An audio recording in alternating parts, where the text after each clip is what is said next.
manière très concrète sur la question des rendements, parce que c'est vrai que, bon, on a vu la situation américaine, mais il reste que les deux principaux, les deux grandes critiques qu'on fait au lieu toujours, et ça revient constamment, c'est de dire, un, ça coûte trop cher, donc c'est réservé aux robots, en gros, et deux, ça produit moitié moins, ou presque que le conventionnel, donc avec 9 milliards d'habitants en 2050, ça ne passera pas. Alors je vais vous infliger un grand nombre de chiffres et de graphiques, je m'excuse, je passerai assez vite sur quelques-uns, sinon vous allez vous endormir.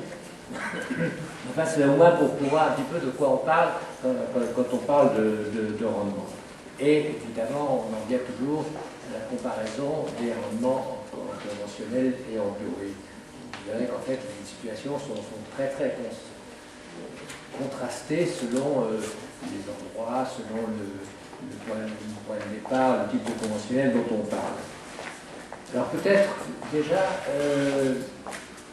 un point de départ, c'est de dire, bon, quels sont les rendements aujourd'hui dans les pays en développement, dans les principales productions.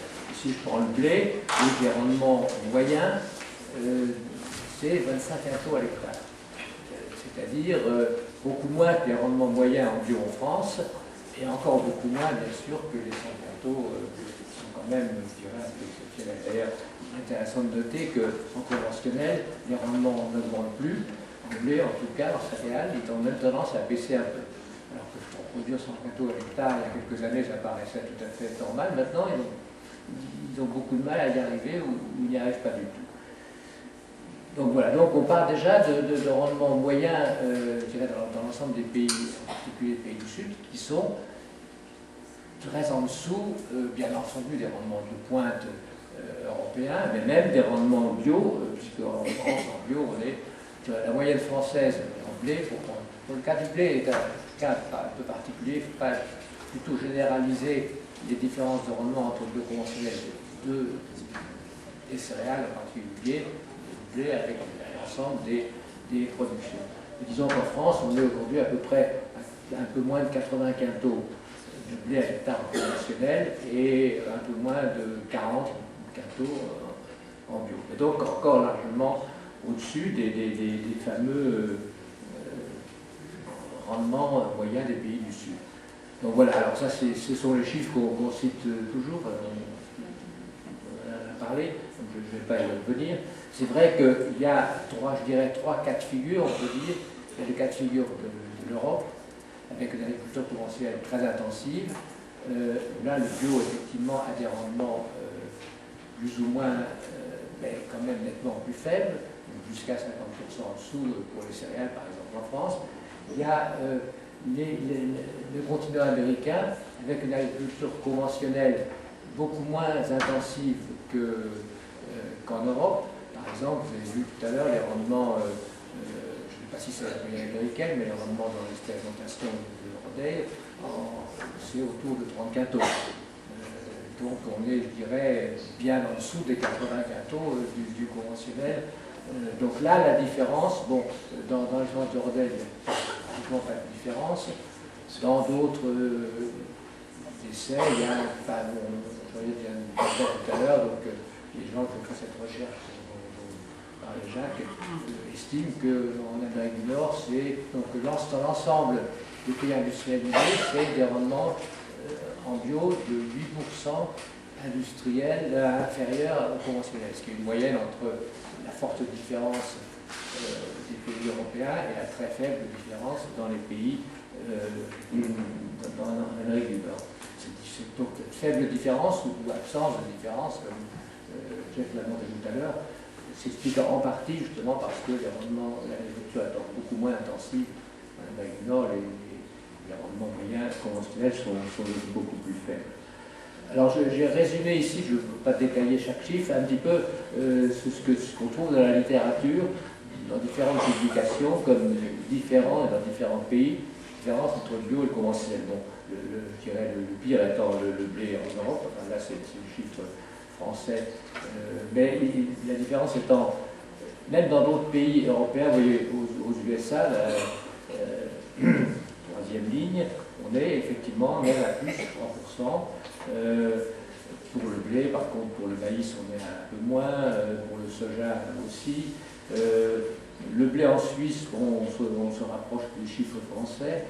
Si on prend le riz en Inde, vous voyez qu'on est déjà une différence, on est aussi inférieur par rapport à l'agriculture indienne, je dirais conventionnelle, parce que quand on parle de l'agriculture des pays du Sud, il faut bien faire la différence entre l'agriculture traditionnelle, qui est très majoritaire en Afrique par exemple, mais qui ne l'est pas en Chine, en Inde, etc.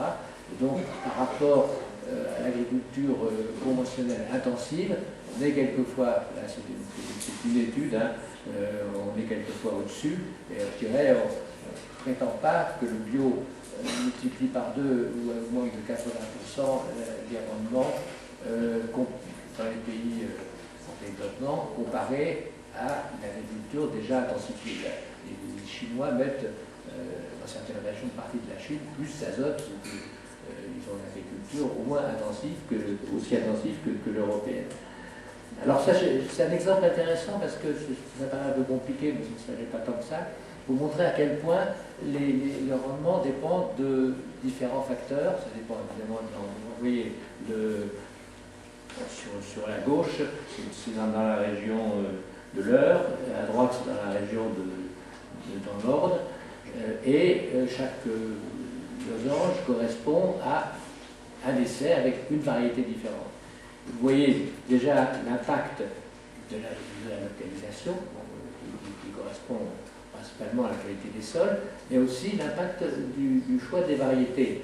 Vous voyez que vous arrivez, dans ce cas un peu extrême, à faire plus de 80 quintaux dans de bonnes conditions avec une variété, et par contre, avec d'autres variétés, vous êtes à 40 quintaux. Alors, un autre facteur qui intervient, c'est la teneur en protéines du blé. Et on fait de très hauts rendements avec des blés à faible teneur en protéines, qui ne nous intéressent pas, parce que pour faire du pain, il faut, avec un blé à 9%, 10% de protéines, vous n'arrivez pas à faire du pain, en tout cas, il ne sera pas bon. Donc voilà, les facteurs principaux, c'est la variété, l'emplacement, et puis la qualité qu'on recherche du blé en question. Un autre exemple qui vient de Belgique, celui-ci, si vous regardez les deux, là aussi, l'impact, c'est 5 variétés différentes, avec d'une variété à l'autre, on passe du simple au double, et puis, alors évidemment, plus on met d'azote, là on a dit l'azote sous forme de fiente de poule, et plus les rendements sont élevés. Mais le problème des variétés dont Jacques a parlé, c'est vraiment un problème essentiel, parce que, effectivement, toutes les variétés sélectionnées l'ont été pour poussé avec beaucoup d'intrants, et il y a un grand problème, notamment par rapport au rendement de l'agriculture bio, c'est qu'on est obligé, dans la quasi-totalité des cas, d'utiliser ces variétés qui sont absolument pas faites pour cultiver avec uniquement un apport d'azote organique et de moins d'azote qu'en conventionnel.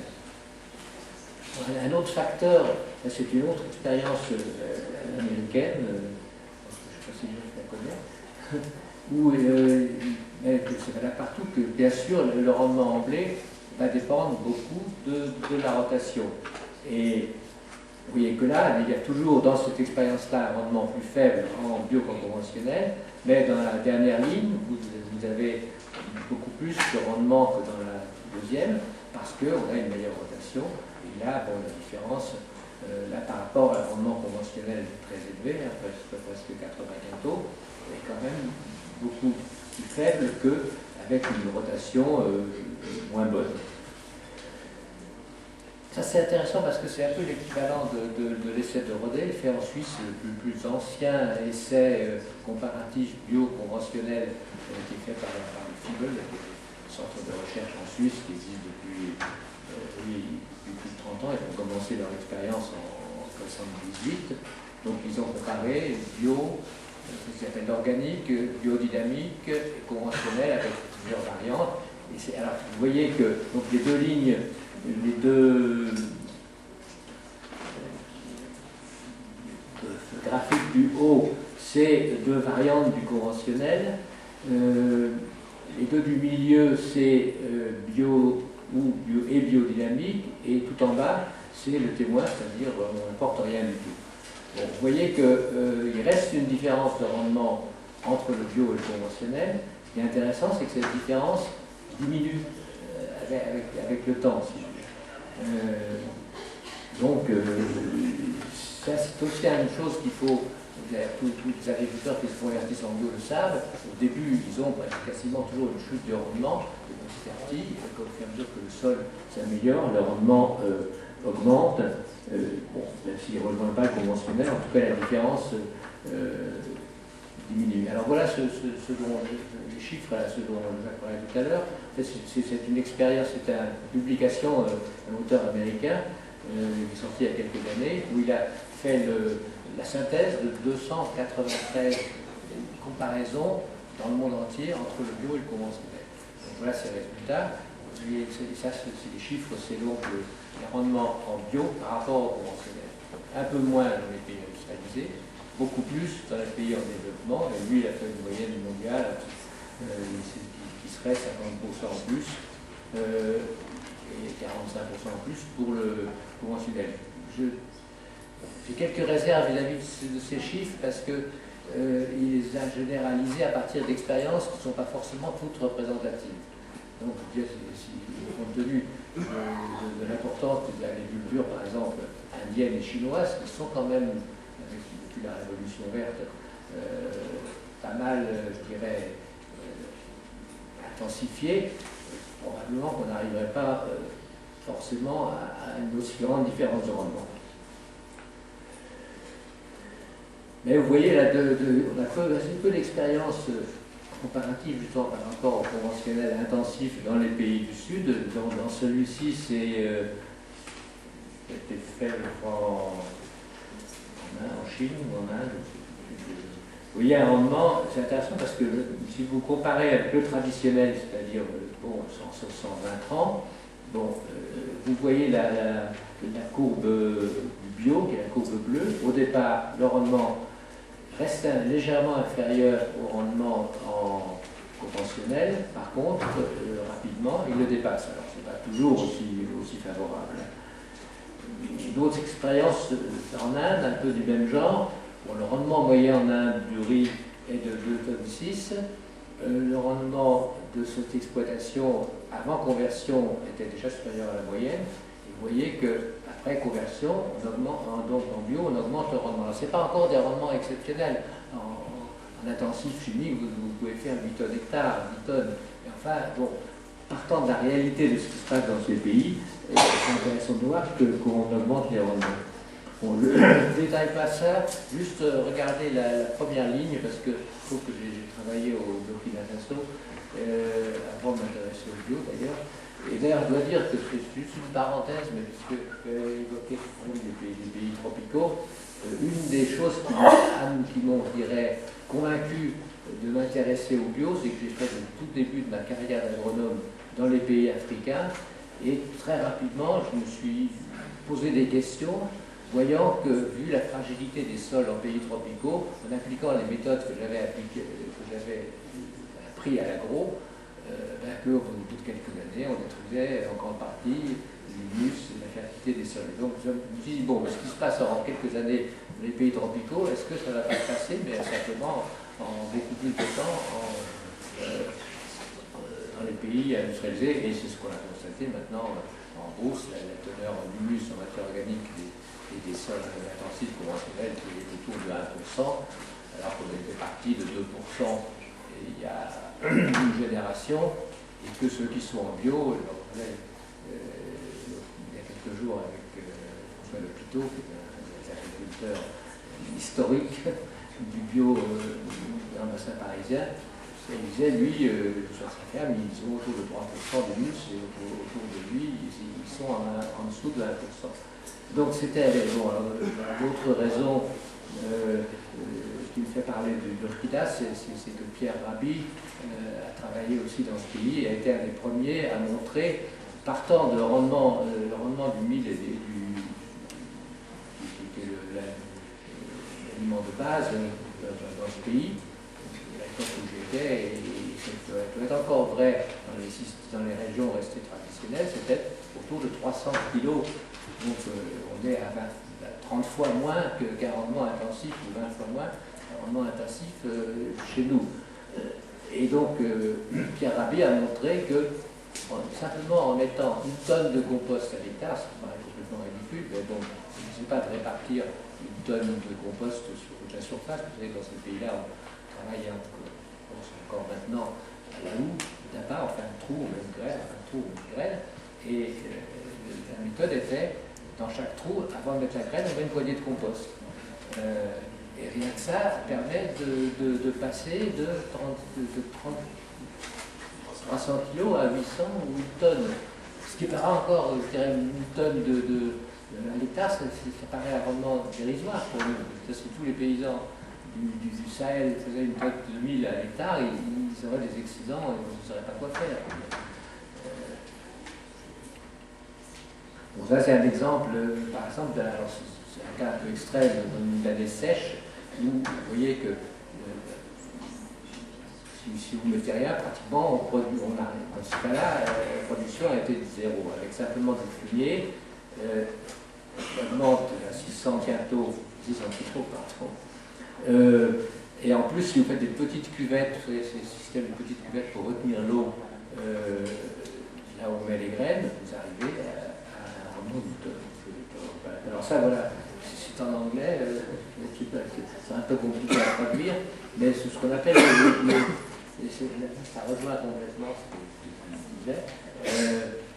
C'est, je dirais, les cultures associées poussées à l'extrême. Le jardin de gaz, qu'on appelle souvent comme ça, c'est, je dirais, plus qu'un jardin, l'espace de quelques milliers de mètres carrés qu'on trouve à côté de la maison, qu'on trouve assez souvent dans les pays tropicaux, dans lesquels ils ne produisent pas toute leur nourriture, ils ne produisent pas les céréales, mais à part les céréales, ils produisent presque tout là-dessus. Et ça paraît être un fouillis inextricable de culture, c'est la pagaille complète, c'est une pagaille très organisée, avec des arbres, des plantes, différents niveaux de culture, et il n'y a aucun système de production qui soit plus productif par unité de surface que celui-là. C'est vraiment, bon, ça revient à l'histoire du maraîchage, mais encore de manière, je dirais, beaucoup plus élaborée.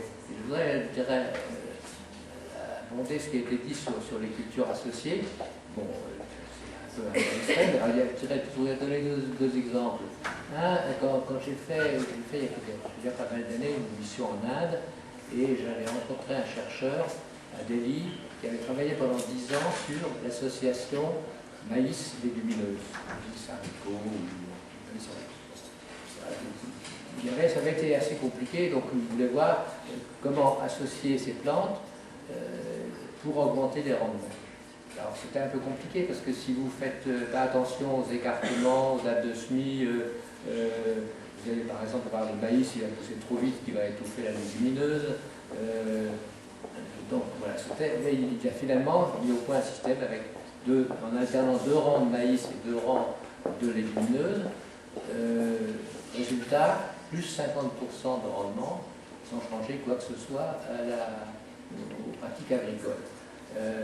Bon, après, je me suis un peu promené, j'ai vu quelques agriculteurs, c'était en pleine révolution verte, ils étaient tous des engrais, pas beaucoup parce qu'ils avaient beaucoup d'argent, mais aucun n'avait jamais entendu parler de cette méthode. Alors c'est aussi le problème, on revient un petit peu à ce que disait Jeff, ça fait gagner de l'argent à personne que d'apprendre à associer des cultures, sauf aux paysans.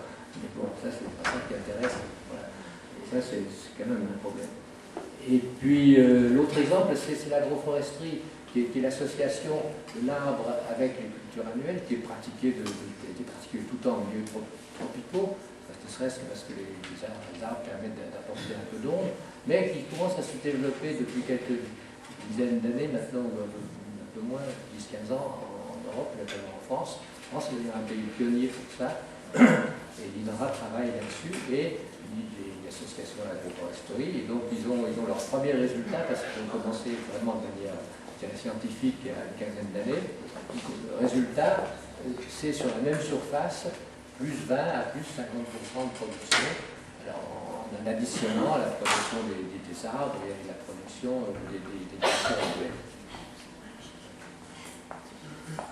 Alors 2 mots sur le sol, bon, je crois que ça a été dit, je ne reviens pas. M. Rappenan, qui est un des grands pionniers, un des grands meilleurs spécialistes américains, peut-être que je connais sûrement, notamment des problèmes de sol et de matière organique et carbone du sol. Bon, c'est une évidence, mais c'est aussi intéressant que ce soit dit par un scientifique de haut niveau qui n'est pas spécialement dans le bio.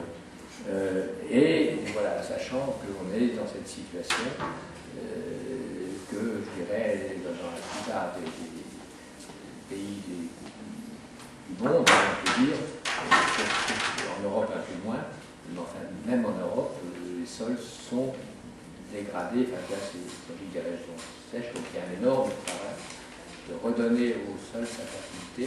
Et là, encore une parenthèse, c'est intéressant de savoir que les tout pionniers de l'agriculture biologique qui sont Pfeiffer avec la biodynamie et Howard avec l'agriculture biologique, qui ont fait leurs recherches dans les années 30, aboutissant, c'est-à-dire travaillant de manière complètement indépendante, ils ne se sont jamais rencontrés et ils sont arrivés au même résultat. Et ça a été, je dirais, la pierre angulaire du bio, le compostage des matières organiques. Or, ces chercheurs n'avaient qu'une préoccupation, le sol. La pollution, elle avait si peu, les insecticides, elle avait si peu. Et déjà à l'époque, où on était au début de l'agriculture, je dirais, intensifiée, tout début, disait attention, le sol c'est notre capital, si on continue comme ça, on va le détruire. C'est bon, ce qu'on a fait largement depuis. Alors, je vais passer au deuxième volet de mon exposé, parce que, bon,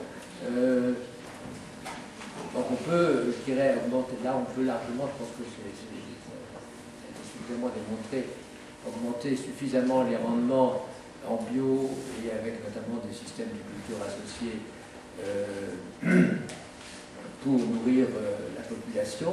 Cependant, on va quand même passer à 9 milliards et puis on va passer, je dirais, à une alimentation, à des modes, on est en train de passer un peu partout sur la planète à des modes d'alimentation qui exigent de plus en plus de surface. Pourquoi? Parce qu'ils sont de plus en plus basés sur les protéines animales et en particulier sur la viande.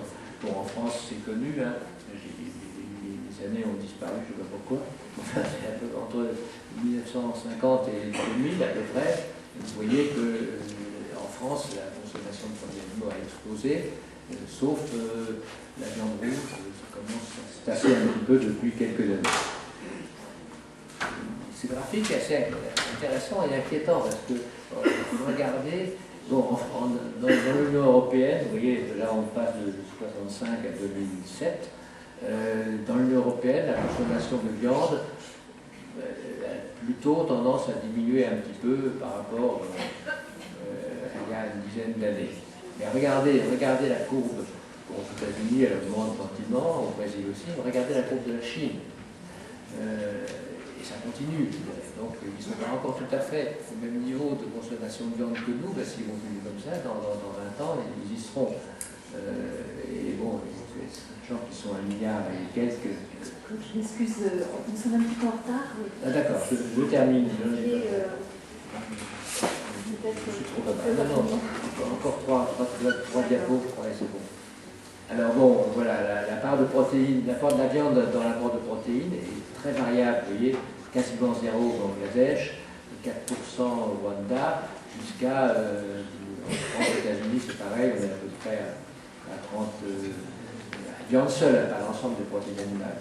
Et bon, l'Argentine un peu plus encore. Le problème c'est celui-là, c'est qu'il faut beaucoup de protéines végétales pour faire des protéines animales. À des degrés divers, les animaux sont d'assez mauvais transformateurs. Le plus mauvais, c'est incontestablement la vache, ou les ruminants. Il faut 10 kg de protéines végétales pour fabriquer 5 kg de protéines animales sous forme de viande. Donc il faut, on va voir comment ça se traduit en ça, donc je passe là-dessus. On en arrive à ça que, si vous voulez, pour les 4 modes d'alimentation type, il faut un peu moins de 1000 m² pour nourrir une personne pendant une année avec une alimentation végétarienne. un peu plus si vous mettez un peu de viande. Si vous mettez comme dans la moyenne des pays développés, il faut 4000 m², donc 4 fois plus. Et si vous mangez de la viande à tous les repas, il en faut 7000. Donc mathématiquement, je dirais, au niveau de, si vous multipliez, mettons ces 4000 par 9 milliards, vous arrivez à une surface qui dépassera l'ensemble des surfaces cultivées dans le monde. Et le même graphique, c'est pas le même, c'est le même pratiquement, sauf que le critère là, c'est l'eau. Même chose pour la consommation d'eau, on consomme beaucoup plus d'eau pour produire des protéines animales que pour produire des protéines végétales. Donc je passe là-dessus. Donc voilà, ce sera ma conclusion. Donc ouvrir 9 milliards d'humains en 2050, effectivement, on pourra, avec le conventionnel. En 2050, on pourra. En 2100, je ne crois pas, parce qu'on va faire trop de dégâts à l'environnement et dans les sols. Donc c'est possible, bien sûr, et durable avec une agriculture écologique.